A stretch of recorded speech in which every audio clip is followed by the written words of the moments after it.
Okay, I looked for a bunch of videos on an F350 2020. I couldn't find any to remove the fuel filters because my 2017 is a little bit different, the connections. So I'm gonna show you. I'm gonna try. Let's see.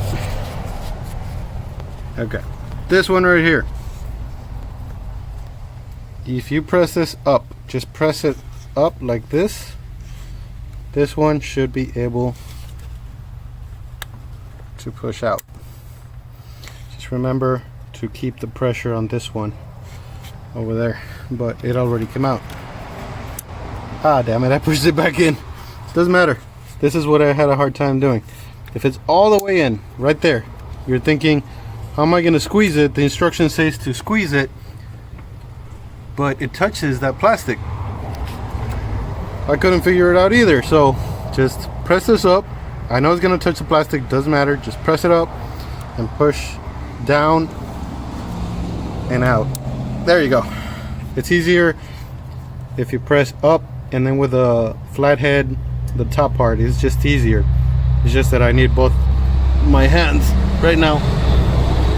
And after that, well, you pretty much got it. Let's see. There you go. Push out. There you go. This one, it has right there. See this? You press. Now you can't see, but basically press them in together. This is hard to do with one hand. And push up. Push. Press up. Once it moves a little bit, just out.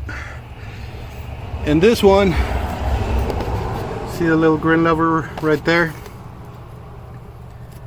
It's supposed to be, let me see, you press this way in this direction, this way and up.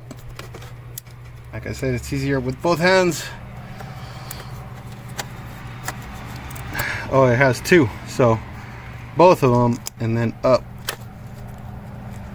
Ah, you guys owe me big time, because this is not easy to do with one hand.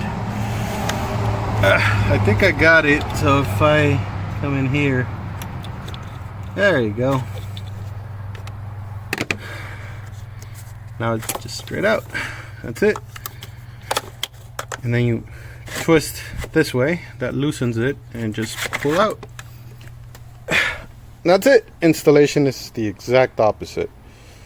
I guess I already have the other filter here, so I might as well just show you. First, you remove the three little caps it has on. I already did that. When you're putting it back on there, make sure it's pointing toward the cab. And once it's in, twist this way, and that locks it in place. The good thing about these is that installation is a lot easier, because you just push in, good push in, and then down.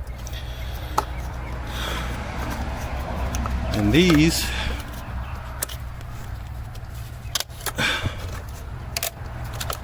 okay, this one, push in, squeeze, push in, and push it. That's how you replace the front fuel filter. After that, the instructions say to put the key in ignition for 30 seconds and repeat the process 6 times. I've seen a lot of videos on older models. People like to put the ignition, but they only put it like 5 seconds. The instruction says 30 seconds and then back, and to repeat 6 times. So we'll get to that in a minute.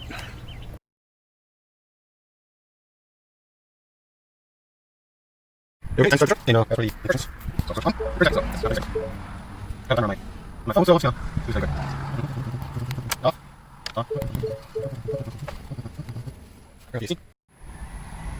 Uh-oh, I accidentally cut off the video, so I'm just gonna wing it a couple more seconds, because I was basing it on the timer on my video, but And that kind of messed it up. And let's just go ahead and try it right about now. Okay, nice. When you don't do this correctly, it turns on, turns off. It just keeps trying to turn on, but it won't. Apparently the system worked pretty good. Turn on the first try. Looks good. Always when you finish a job, check for leaks. Just make sure there's no leaking anywhere. And there you have it. It's a F350 2020. So, peace.